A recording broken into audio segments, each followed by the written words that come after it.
I don't know. We're going to read the story of Stuart Little by E.B. White. And this is a story about a little mouse.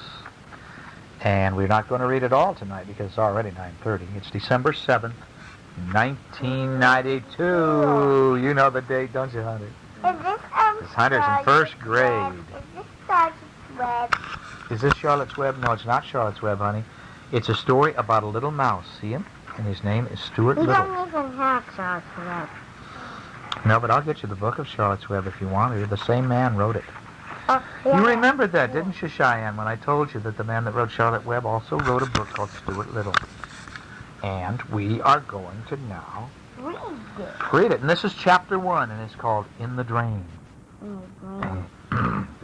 It says, when Mrs. Frederick C. Little's second son arrived, everybody noticed that he was not much bigger than a mouse. The truth of the matter was, the baby looked very much like a mouse in every way. He was about 2 inches high. It's about that big. Yep, about that big, just very little. And he had a mouse's sharp nose and a mouse's tail, and he had mouse's whiskers, and he had a pleasant, shy manner of a mouse. And before he was many days old, he was not only looking like a mouse, but he was acting like a mouse, too. And he was wearing a gray hat and carrying a small cane, and Mr. and Mrs. Little called him Stuart. And Mr. Little made him a tiny bed out of 4 clothespins and a cigarette box. Now, unlike most babies, Stuart could walk as soon as he was born, and when he was a week old, he could climb lamps by shinnying up the cord. And Mrs. Little saw right away that the infant clothes she had provided were unsuitable, and so she set out to make him a very nice little blue suit with patch pockets in which he could put his handkerchief and his money and his keys. And so every morning, before Stuart got dressed, Mrs. Little went into his room, and she weighed him on a small little scale, which was really meant for weighing letters. But at birth, Stuart could have been sent first class for just a few cents. But his parents preferred to keep him. They didn't want to put him in the mail. And when he was at the age of a month, he had gained only 1/3 of an ounce, and his mother was so worried she sent him to the doctor. Now, the doctor thought Stuart was a cute little mouse. Said that it was very unusual for an American family to have a mouse, and so he took Stuart's temperature and found it. It was 98.6, which is what yours is supposed to be if you're okay, and yours too, which is normal for a mouse. And he examined Stuart's chest and his heart, and he looked in his ears with a flashlight. Not every doctor can see into a mouse's ears, you know. Everything seemed to be all right, and Mrs. Little was pleased to get such a good report. "Feed him up," said the doctor. He said, "just give him more good food to eat, and he'll get bigger." Well, the home of the little family was a pleasant place in a park in New York City. And in the mornings, the sun streamed in through the east window. And all the mouses, Mommy and Daddy and the Littles, they all got up real early. You have to get up early to go to school, don't you? Yeah. Now, Stuart was a great help to his parents and to his older brother George because of his small size and because he could do things that a mouse can do and was agreeable about doing them. And then one day, when Mrs. Little was washing out the bathtub after Mr. Little had taken a bath, he lost a ring off her finger and was horrified to discover, the daddy who lived in the house, that the ring fell down the drain. "What I'd better do," he cried, what had I better do? The lady whose ring it was, she cried and cried. Oh, isn't that terrible? "Well, if I were you," said George, "I should bend a hairpin in the shape of a fish hook and tie it onto a piece of string and try to fish the ring out with it." So Mrs. Little found a piece of string and a hairpin, and for about a half an hour she fished for the ring. But it was dark down in the drain, and the hook always seemed to catch on something before she could get the ring. "What luck," said Mr. Little, coming into the bathroom. "No luck at all," said Mrs. Little. "The ring is so far down I can't fish it out." "Well, why don't we send Stuart down after it?" suggested Mr. Little. "How about it, Stuart? Would you go down into the drain and try to get the ring?" "Yes, I would," Stuart replied, "but I think I'd better get into my old pants. I imagine it's wet down in that hole." What would you think if you had to go down in the drain? I wouldn't do it. Would you want to go down in the drain, Cheyenne? No. Well, Ninja Turtles are down there. yeah, this is just down the drain in the sink where you go wash your hands. Well, They're gonna put Stuart down on a string to try to get the ring out because the lady dropped the ring. And see the Ninja Turtles? Yeah. Although Ninja Turtles wouldn't be down there. They'd be on down all the way into the sewer. It's all of that, said George, who was a trifle annoyed with his hook idea hadn't worked out. So Stuart slipped into his old pants and prepared to go down the drain after the ring. He decided to carry the string around along with him, leaving one end in charge of his father. Now, when I jerk 3 times on the string, pull me up, said Stuart. And while Mr. Little knelt in the tub, Stuart slid easily down the drain. See, it's down the bathtub. In a minute or so, there came 3 quick jerks on the string. And so Mr. Little carefully hauled it up, and there at the end was Stuart with the ring safely around his neck. He just put it all the way around his neck, and they pulled him back up out of the drain. "Oh, my brave little boy," said Mrs. Little proudly. She's got human parents. Isn't that funny? And she kissed Stuart, and she thanked him. "How was it down there?" asked Mr. Little, who was always curious to know about places he'd never been to. "It was all right," said Stuart. But the truth was the drain had made him very slimy, and it was necessary for him to take a bath, and he sprinkled himself with a bit of Mama's violet water before he felt himself again. Everybody in the family thought it would have been awfully good about the whole thing. Stuart had been awfully good about the whole thing. Okay, well, it's getting awfully late. What do you think? Shall I read one more chapter? Yeah. Chapter 2, Home Problems. Now, Stuart was also helpful when it came to ping pong. 2 more. Well, look at this. Here's Stuart. He's pushing a ping pong ball. The Littles liked ping pong, but the balls had a way of rolling under the stairs and under the sofa and under the radiators, and this meant that the players were forever scooping down and reaching under things. And Stuart soon learned to chase balls, and it was a great sight to see him come down out from under a hot radiator, pushing a ping pong ball with all his might, the perspiration rolling down his cheeks. The ball, of course, was almost as high as he was, and he had to throw his whole weight against it in order to keep it rolling. And the Littles had a grand piano in their living room, which was all right, except that one of the keys was a sticky key, and it didn't work properly. And Mrs. Little said she thought it must be the damp weather. But I don't see how it could be the damp weather, for the key had been sticking for about 4 years, during which time there had been many bright, clear days. But anyway, the key stuck, and with a great inconvenience to anyone trying to play the piano, it bothered George particularly when he was playing the scarf dance, which was rather lively. It was George who had the idea of stationing Stuart inside the piano to push the keys up the second it was played. There was not an easy job for Stuart. He had to climb down inside the piano, so when they would go ding, he had to push the key up right away. He had to crouch down between the felt hammers so that he didn't get hit on the head, but Stuart liked it just the same. It was exciting inside the piano, dodging around, and the noise was quite terrific. And sometimes, after a long session, he would emerge quite deaf. It had been so loud inside the piano he couldn't hear anything, as though he'd just stepped out of an airplane over a long journey. And it would be a little time before he really felt normal again. So Mr. and Mrs. Little often discussed Stuart quietly between themselves, and when he wasn't around, they had never quite recovered from the shock and surprise to have a mouse in the family. So he was so very tiny, and he presented so many problems to his parents. Mr. Little said that, for one thing, there must be no references to mice in their conversation.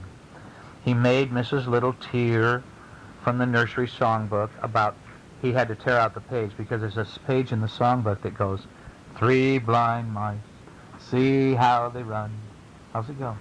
They run away from the farmer's wife 'cause they never had such a fright in their life as 3 blind mice. Well, that made him feel sad about somebody cutting off their tails with a carving knife. And so they took that page out of the book. "I don't want Stuart to get a lot of notions in his head," said Mrs. Little. "I should feel badly to have my son grow up fearing that a farmer's wife was going to cut off his tail with a carving knife. There's such things that make children dream bad dreams when they go to bed at night." "Yes," said Mrs. Little, "and I think we'd better start thinking about the poem 'Twas the Night Before Christmas, and all through the house—" No, we're reading this. "'Twas the night before Christmas, and all through the house not a creature was stirring, not even a mouse. I think it might embarrass Stuart to hear mice mentioned in such a belittling manner." "That's right," said her husband. "But what shall we do when it comes time to the line in that poem? We'll have to say something. We can't just say 'twas the night before Christmas and all through the house not a creature was stirring. That doesn't sound complete." "What about louse?" said Mrs. Little. "Or grouse?" said Mrs. Little. "I suggest souse," remarked George, who had been listening to the conversation from across the room. It was decided that louse was the best substitute for mouse, and so when Christmas came around, Mrs. Little carefully rubbed out the word mouse from the poem and read it in the word louse, and Stuart always thought that the poem went this way. "'Twas the night before Christmas, and all through the house not a creature was stirring, not even a louse." What the rock? I don't know, they made it up. The thing that worried Mr. Little most was the mouse hole in the pantry. Right there was a little mouse hole. The hole had been made by some mice in the days before the Littles came to live in the house, and nothing had ever been done to stop it up. Now, Mr. Little was not at all sure that he understood Stuart's real feelings about a mouse hole. He didn't know where the hole led to, and it made him uneasy to think that Stuart might someday feel the desire to venture into it. "After all, he does look a good deal like a mouse," said Mr. Little to his wife, "and I've never seen a mouse yet that didn't like to go into a mouse hole." Uh-oh, I bet he's going to want to go into the mouse hole. All right, well, we'll put the tour right down here. It's chapter 3 for tomorrow night, okay? Chapter 3 of All right, here we go again. What are we going to record tonight? Stuart Little again. Stuart Little again we're going to record. We just barely got started with Stuart Little. And remember about this story. There's a mommy and a daddy, and they had a little boy, and the little boy looked like a mouse. And he was only this tall. Remember, Cheyenne? This tall. That's all the bigger Stuart Little. They had him in the mom's tummy? I guess so. I don't know. It's pretty weird to me. I don't know. It looks like there's his brother. It looks like about like Hunter or Cheyenne, huh? That's me. Yeah, well, this one is called Washing Up. Now, Stuart was an early riser. He was almost always the first person up in the morning. He liked the feeling of being the first one stirring, and he enjoyed the quiet rooms with the books standing still on the shelves and the pale light coming in through the windows and the fresh smell of the day. And in wintertime, it would be quite dark when he climbed from his bed, and his bed was just made out of a little box this big, remember? Yeah. Oops. And he sometimes shivered with cold as he stood in his nightgown doing his exercises.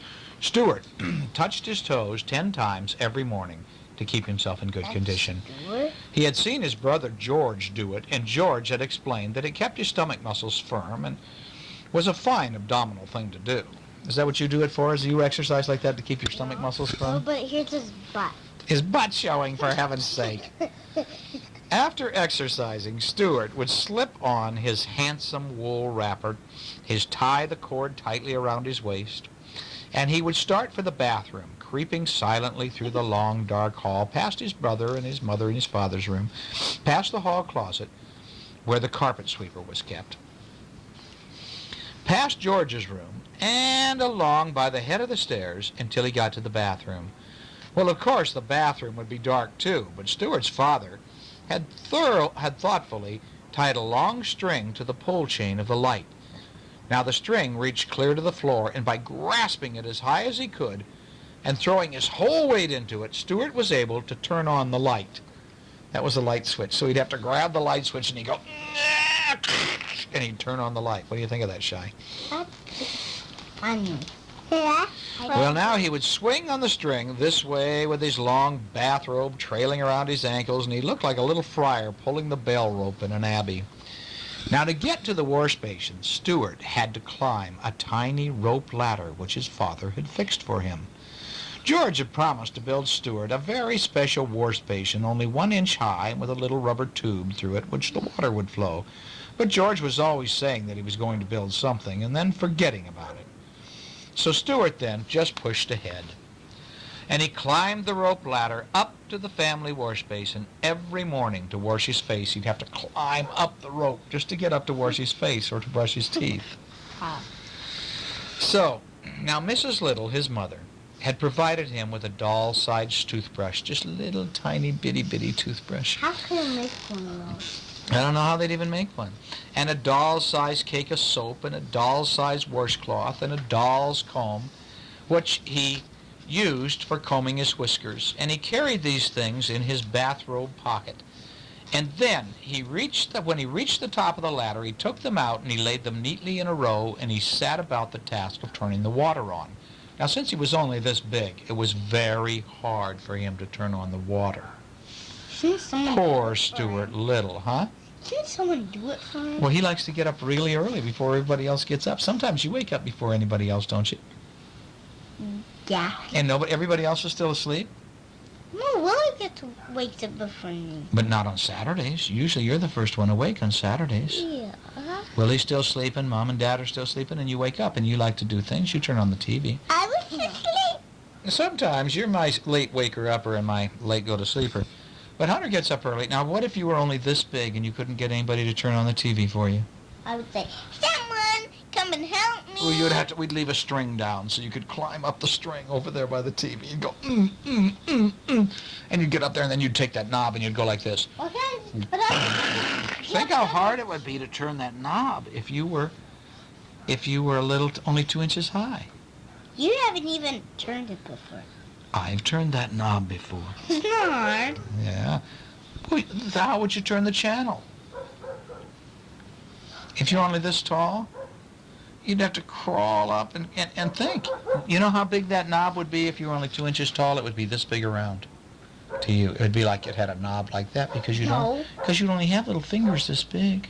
No, I have this big as this. Yeah, but not if you were 2 inches. Not if you were Stuart Little. No, I would be a little big hat. I'm like a juggler. Well, now he carried these things in his bathrobe pocket and he laid them out, and then he stepped about to turn on the water, remember? I can get up to the faucet all right, he explained, and I can't seem to turn it on because I have nothing to brace my foot against. Oh, yes, I know, his father replied. That's the whole trouble.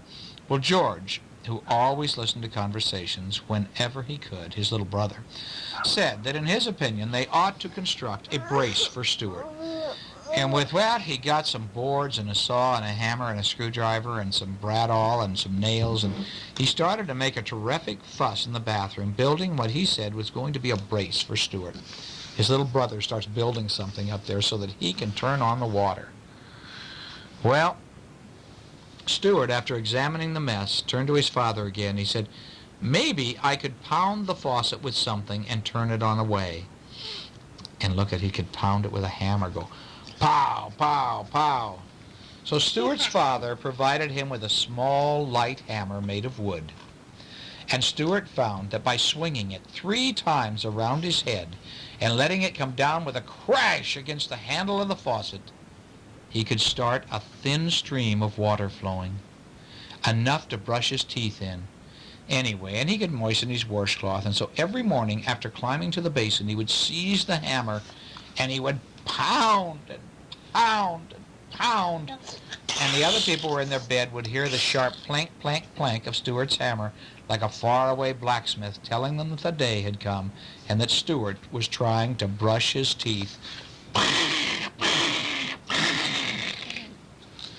Okay. He has to have his own sink. Well, he should, but he's too little. They don't have any little tiny sinks this big for him.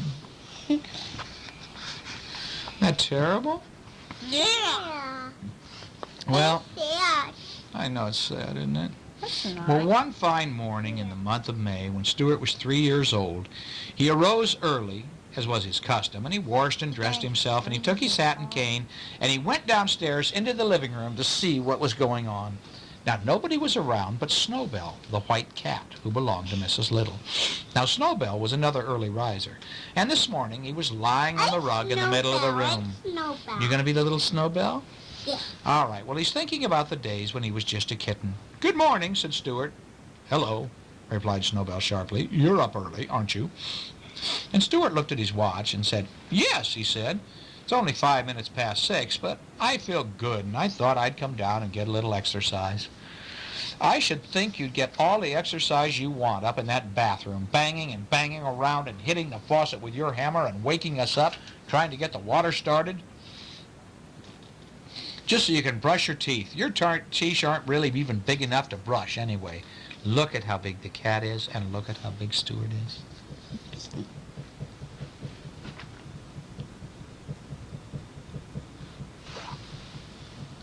Is that Willie? "Your teeth aren't really big enough to brush anyway. Want to see a good set of teeth? Look at mine." And Snowbell opened his mouth and showed 2 rows of gleaming white teeth, sharp as needles. "Very nice," said Stuart, "but mine are all right, too, even though they're small. As for exercise, I take all I can get, and I bet my stomach muscles are firmer than yours." "I'll bet they're not," said the cat. "I'll bet they are," said Stuart. "They're like iron bands." "I'll bet they're not," said the cat. And Stuart glanced around the room to see what he could do to prove to Snowbell what good muscles he had, stomach muscles. And so he spied a window shade by the big window, and its cord hung like a trapeze. So he got an idea. Clinging to the windowsill, he took off his hat and laid down his cane. "You can't do this," he said to the cat, and he ran and jumped onto the ring the way acrobats do in the circus, meaning to pull himself up. Let me just show Daddy this real fast. Okay, just a second here. We can turn this off. That one, there we go. Here we go back recording again. Yeah, no, we can't. Yeah. Well, anyway, what happened? A surprising thing happened. Stuart had taken such a hard jump that it started the shade up, and so the shade went shooting up in the air, just like one of these. It went, no, but this old kind used to, because it had a spring in them. "Holy mackerel," said Snowbell, who was almost as surprised as Stuart Little. "I guess that will teach him to show off his muscles." "Help, help, let me out," cried Stuart, who was frightened and bruised inside the rolled-up shade. It rolled him up right inside, like right here, and it went like right over him, and rolled him into it. Well, he could hardly breathe, but his voice was so weak that nobody heard, and Snowbell just chuckled. He was not fond of Stuart, and it didn't bother him at all that Stuart was wrapped up in the window shade, crying and hurt and unable to get out. Instead of running upstairs and telling Mr. and Mrs. Little about the accident, Snowbell did a very curious thing. He glanced around to see if anybody was looking. Then he leapt softly to the windowsill, picked up Stuart's hat and cane in his mouth, and carried them to the pantry and laid them down at the entrance to the mouse hole. When Mrs. Little came down later and found them, she screamed, which brought everybody on the run. "It's happened," she said. "What has?" asked her husband. "Stuart went down the mouse hole." She didn't, though. Where is he? In the window. And it's crushed him. He's going like this. He can't hardly breathe. He's going, ah. But the cat took his cane and his hat and he put it by the windowsill, or by the mouse hole. Now, why did he do that? Because he'll make him think he was down there. Wasn't that a nasty thing for that cat to do? Yeah. Yeah. Why do you suppose he did it? Because he wanted to, because he didn't like him. That's right. Shall we read the next one about being rescued? Yeah. George was in favor of ripping up the pantry floor. He ran and got a hammer and a screwdriver and an ice pick. "I'll have this floor up in double quick time," he said, inserting his screwdriver under the edge of the first board and giving a good vigorous pry. "We will not rip up this floor until we have a good search," announced Mrs. Little. "That's final, George. You can put that hammer away right now." And she wiggled her finger at him like that. "Right now. Right now." And, Bah! oh, all right, said George, the daddy. I'll see that nobody in this house cares about Stuart but me. And Mrs. Little began to cry. My poor little dear son, she said. I know he's got wedged somewhere. Just because you can't travel comfortably in a mouse hole doesn't mean that it isn't a perfectly suitable place for Stuart, said Mrs. Little. Just don't get yourself all worked up. Oh, maybe we ought to lower some food to him, suggested George. That's where the state police did when a man got stuck in a cave. Now George darted into the kitchen and came running back with a dish of applesauce. We can pour some of this in, and it will run down to where he is. And so George spooned out a bit of the applesauce and started to poke it into the hole. Stop that, bellowed Mr. Little. George, will you kindly let me handle this situation? Put the applesauce away immediately. Well, Mr. Little glared fiercely at George. I'm just trying to help my brother, said George. I wanted to give him some food. I wanted to stick some food in the mouse hole.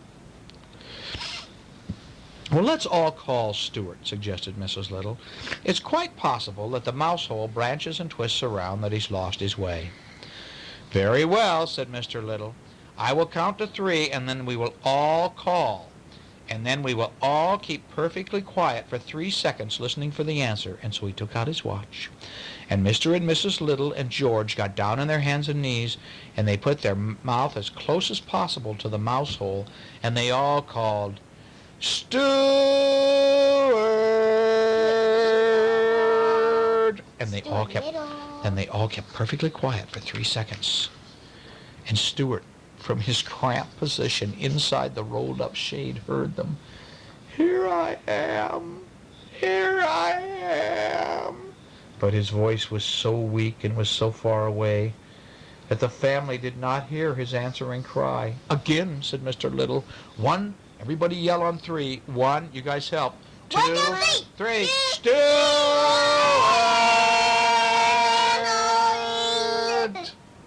Stuart. But it was no use. No one answered. Mrs. Little went up to the bedroom and she lay down and sobbed. Oh, poor little boy. And the light went to the telephone. Then Mr. Little went to the telephone and called the Bureau of Missing Persons. And when the man asked for a description of Little and told that he was only 2 inches high, the man hung up the phone. He said, boys aren't 2 inches high. And George, meantime, went down to the cellar and hunted around to see what he could see. And so he moved through many great trunks and suitcases and flower pots and baskets and boxes and broken chairs, from one end of the cellar to the other, in order to get at the section of wall which he thought was likeliest, but found no hole. He did, however, come across an old discarded rowing machine of Mr. Little's, and he became increasingly interested in this, and he carried it upstairs with some difficulty, and he spent the rest of the morning rowing. There's his brother George rowing. Now, when lunchtime came, everybody had forgotten about breakfast. All 3 sat down to some lamb stew which Mrs. Little had prepared. But it was a sad meal. Each one was trying not to stare at the empty chair where Stuart always sat, right next to Mrs. Little's water glass. No one could eat. So great was their sorrow. And George ate a little bit of dessert, but nothing else. And when lunch was over, Mrs. Little broke out crying again and said she thought Stuart might be dead.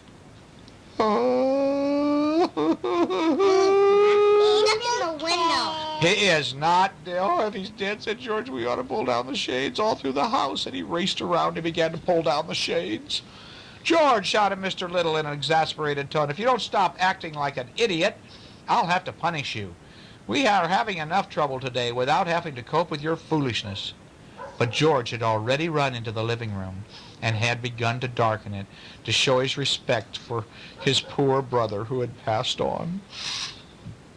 And he pulled the cord down of the window shade where Stuart was, and out dropped Stuart onto the windowsill.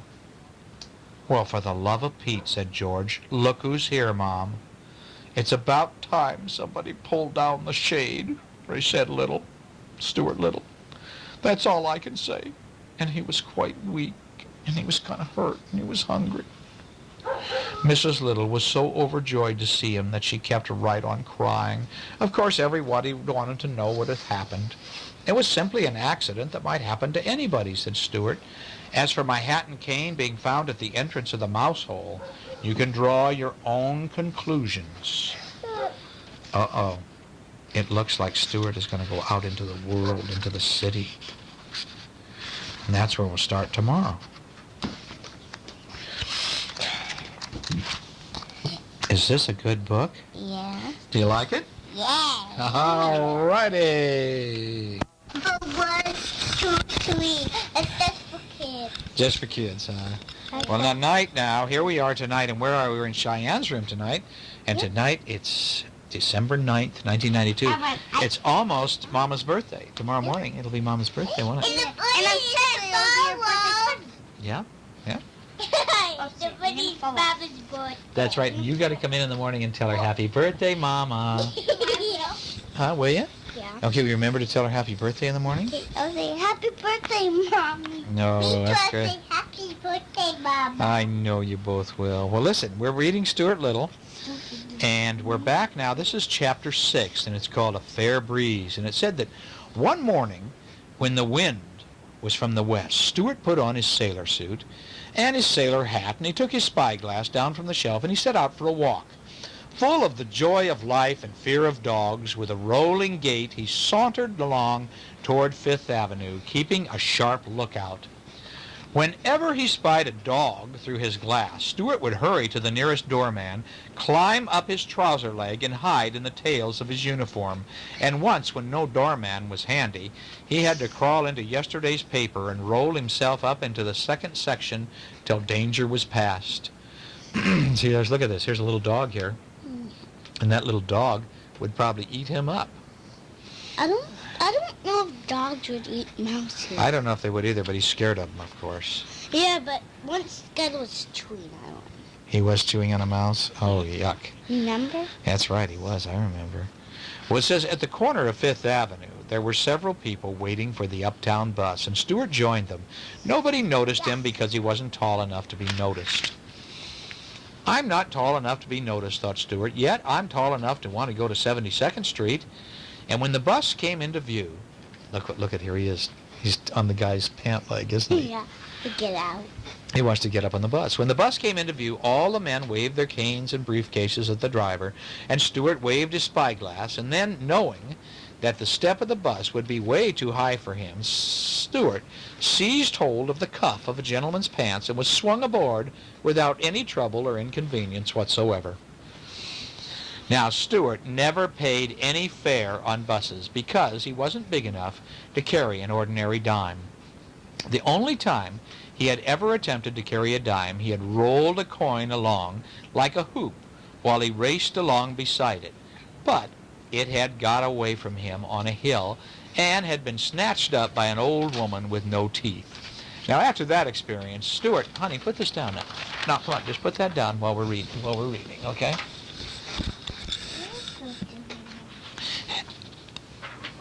Okay, after that experience, Stuart contented himself with tiny coins, which his father made for him out of tinfoil. They were handsome little things, although rather hard to see without putting on your spectacles. And when the conductor came around to collect the fare, Stuart fished in into his purse and pulled out a coin no bigger than the eye of a grasshopper. "What's that you're offering me?" asked the conductor. "It's one of my dimes," Stuart said.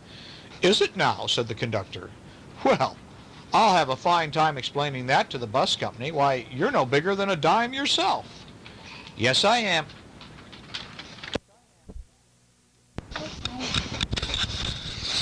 So anyway, he's giving him a little piece of tinfoil, and he thinks it's a dime. Yeah. And the guy's saying, "Well, you're no bigger than a dime yourself." "Well, yes, I am," said Stuart angrily. "I'm more than twice as big as a dime. The dime only comes up here to me," and Stuart pointed to his hip. "And furthermore," he added, "I don't come on this bus to be insulted." "Well, I beg your pardon," said the conductor, "but you'll have to forgive me, for I have no idea that in the world there was such a small sailor." Live and learn, muttered Stuart tartly, putting his change purse back into his pocket. Now, when the bus stopped at 72nd Street, Stuart jumped out and hurried across to the sailboat pond at Central Park. And over the pond the west wind blew, and into the teeth of the west wind sailed the schooners and the sloops. That rails went down, and all the wet decks were gleaming, and the owners, who were boys and girls and men, they raced around the cement shores, hoping to arrive at the other side in time to keep their boats from bumping. See, they put the boats out, and the boats then go whoosh, and these guys go, and then when the boat starts to sail across the lake, this is New York City, see, then they race over there and try to keep the boat from bumping into the wall. Every tuba. Well, honey, we're going to read just a little bit like Daddy told you, and then we're going to, because it's late tonight. We were out with Alan. We went to have dinner. Now, some of the toy boats were not as small as you might think, for when you got close to them, you found their main mast was taller than a man's head, and they were beautifully made, with everything shipshape and ready for sea. To Stuart, they seemed enormous, and he hoped that he would be able to get aboard one of them and sail away to the far corners of the pond. He was an adventurous little fellow and loved the feel of the breeze in his face and the cry of the gulls overhead and the heave of the great swell under him. And as he sat cross-legged on the wall that surrounds the pond, gazing out at the ships through the spyglass, Stuart noticed that one boat that seemed to him to be finer and prouder than any other. Now, see, nobody's on these boats. These are models. People made a little model and shipped them out. Her name was Wasp, and she was a big black schooner flying the American flag. And she had a clipper bow and a foredeck and was mounted a 3-inch cannon on the boat. That's the ship for me, thought Stuart, and the next time she sailed in, he ran over to where she was being turned around. "Excuse me, sir," said Stuart to the man, and the man who was turning her around. "But are you the owner of this wonderful schooner Wasp?" "I am," replied the man, surprised to be addressed by a mouse in a sailor suit. "I'm looking for a berth on such a good ship," continued Stuart. "I thought perhaps you might sign me on. I'm strong and quick." "Well, are you sober?" asked the owner of the Wasp. "I do my work," said Stuart crisply. Well, the man looked sharply at him. He couldn't help admiring the trim appearance and bold manner of this little seafaring character. He wants to go out on the pond in a boat, doesn't he? Yeah. One of those toy boats. "Well," he said at length, pointing to the prow of the Wasp out towards the center of the pond, "I'll tell you what I'll do with you. You see that big racing sloop out there?" "Oh, I do," said Stuart. "Well, that little other toy boat is called the Lillian B. Warmouth," said the man, "and I hate her with all my heart." "Well, then so do I," said Stuart loyally. "I hate her because she's always bumping into my boat," continued the man, "and because her owner is a lazy boy who doesn't understand sailing and who hardly knows a squall from a squid, or a jib from a dribe," cried Stuart, "or a luff from a leech," bellowed the man, "or a deck from a dock," screamed Stuart, "or a mast from a mist," yelled the man. "But hold on now, no more of this. I'll tell you what we'll do. The Lillian B. Womrath has always been able to beat the Wasp at sailing, but I believe that if my schooner were properly handled, it would be a different story. Nobody knows how I suffer standing here on shore, helpless, watching the Wasp blunder along when all she needs is a steady hand on her helm. So, my young friend, I'll let you sail the Wasp across the pond and back if you can beat that awful, awful boat, and I'll give you a regular job." "Aye, aye, sir," said Stuart. And so he swung himself aboard the schooner and took his place at the wheel. Now he's gonna drive this little boat over the pond. Is that funny? Yeah. "One moment," said the man. "Do you mind telling me how you propose to beat the other boat?" "Well, I intend to crack on more sail," said Stuart. "Oh, not in my boat, thank you," replied the man quickly. "I don't want you capsizing in a squall." "Well, then," said Stuart, "I'll catch the sloop broadside, rake her with fire with my forward gun." "No, no," said the man, "that's a foul means. I want this to be a boat race, not a naval engagement." "Well, then," said Stuart cheerfully, I'll sail the Wasp straight and true and let the William B. Warmath go yawing off all over the pond." "Bravo," said the man, "and good luck to you." And so saying, he let go of the Wasp's prow, and the puff of air bellowed the sails, and she sped away across the water. "By the by," yelled the man, "you haven't told me your name." "My name is Stuart Little," called Stuart at the top of his lungs. "I'm the second son of Frederick C. Little of this city." "Well, bon voyage," hollered his friend. "Take care of yourself and bring the Wasp home safe." "Well, that I will," shouted Stuart, and he was so proud and happy he let go of the wheel for a second and did a little dance on the sloping deck, never noticing how narrowly he escaped hitting a tramp steamer that was drifting in his path, with her engines disabled and her decks awash. Okay, let's see how long this one goes on, huh? Oh, this looks like to be a long time. We're going to read this one tomorrow night. I read you this chapter. So tomorrow night will be the big sailboat race across the pond. Okay? Chapter 7. So here's little Stuart Little in this little toy boat going off across the water. What did you think about that story, Shai Shai? It was funny. You like it? Do you think you'd like to be a little mouse who would get on a boat and go sailing across a big lake? Yeah, but we still have room on, and you forgot to put on a date. I did put on the date. I said it at the beginning of it. I said this is December 9th, one day before Mama's birthday. Yeah? Yeah. No, we'll turn the tape over. We'll just record a little bit tomorrow on this side, and then we'll turn it over, okay? Okay. Okay, here we go. We're in Cheyenne's bed. It's now December 11th. And remember how Stuart Little had talked the man into letting him ride on the sailboat, but he has to beat the other sailboat, doesn't he? Yeah. Okay, so this is Chapter 7. It's called the Sailboat Race.